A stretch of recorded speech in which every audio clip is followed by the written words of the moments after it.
Okay, let's take a look at this problem here. We have the function 5 minus x squared. This is a problem in Achieve. Kind of haven't written it exactly the way it looks, but kind of the way they asked the question. The first question is, for this function, calculate the difference quotient, and they give this expression right here. This is the difference quotient for the function. And the way you're probably going to see it on the test is not so much calculate difference quotient, but it's going to be to calculate the derivative at 4, which is the second question, which I have down here, but I'll explain the connection between the two, of course. First of all, I just evaluate the function at 4, which gives me -11. And then I plug in the values, right? F of x, as we see, is 5 minus x squared. F of 4 is -11 over x minus 4. And then I want to simplify this expression. So I have 5 minus x squared plus 11 up top, right? Minus a negative. And then combining like terms, I get negative x squared, 5 plus 11 is 16. So I simplify the numerator, and now I want to factor it. Factor out, because my leading term is negative, I'm going to factor out a -1 out of these two terms, which leaves me x squared minus 16 in the parentheses. And then that's the difference of squares, which factors as x plus 4 times x minus 4.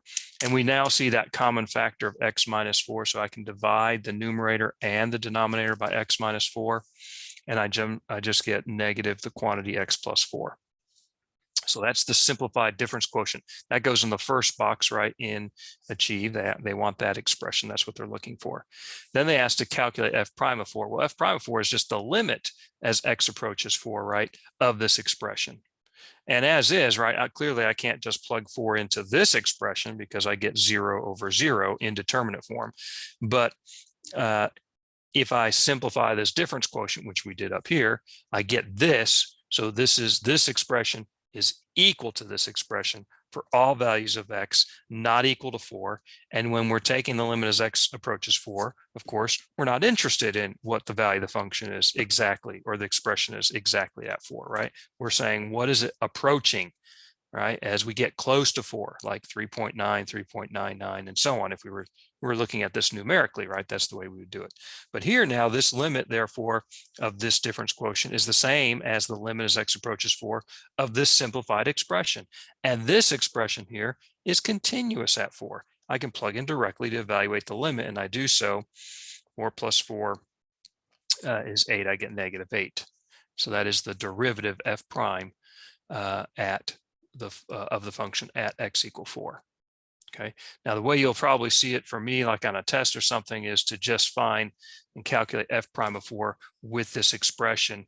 And in that case, what you're going to do is the limit of this stuff will be the limit as x approaches 4. You'll have limit right here of all this stuff, limit as x approaches 4, limit as x approaches 4, limit as x approaches 4, and so on each time until you get to this one. And then when you plug in 4, right, we'll be down here and we will evaluate the limit. That's the way I usually sort of combine. I usually combine these two steps as one step. In Achieve, they want you to do this one first, and then they want you to find the limit. Okay, so it's valid. You could do it this way, but typically I combine these together as one step, just putting that limit sign in front of each of these expressions. That's what I mean by, when I ask you to make sure you have correct limit notation, that's what I'm asking for. Okay, one more part to this question is, what's the equation of the line, tangent line to the function at a equal 4? And don't get confused, a equal 4. Sometimes they've got x equal 4. It means the derivative at 4. Usually we write f prime of a, right, is the limit as x approaches a, f of x minus f of a over x minus a. And so we're going to replace that a with, in this case, 4. So we're looking at the same expression. But what's the equation of the tangent line? Well, we know the slope is equal to the derivative of the function at that point. That's what the derivative tells us, the slope of the tangent line. So our slope m is -8, right, from here. And what's our point of tangency? What's the point on the graph at x equal 4? So that's 4 comma f of 4. And we found f of 4 above. Remember, that was -11. So it's just 4 comma -11. So here's the point slope form of the equation. This right here is my slope m. This is the point x1 and y1. And I plug those values in here, do the arithmetic here, solve for y, and we get this equation. Okay.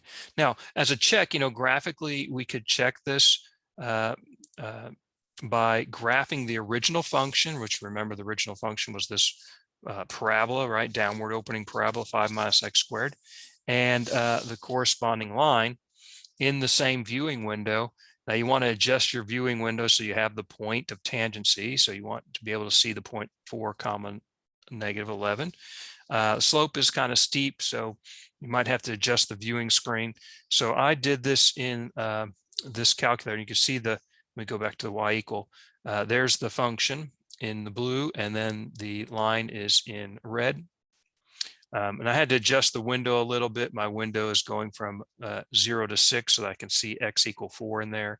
And then from a y min of negative 35 up to 5 because it was at negative 11. Kind of try and get that point of tangency in the center of the screen roughly, just to be able to see it. And so when I look at the graph, you can see the blue graph is the function itself, 5 minus x squared, and this red line is the equation, negative 8x plus 21.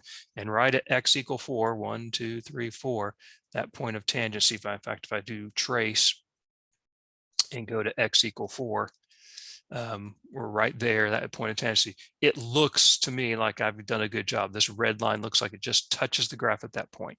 So I feel confident about that. If your line is, going this way, crossing through the equation, or you don't even see your line on the graph at that point, something's wrong. So that's one little check you can do as you're checking your work, even on a test, because you can have the calculator to do that. But again, you need to show the support as I've done here. I hope this helps on this particular problem. If you've got any questions about it or others, please let me know.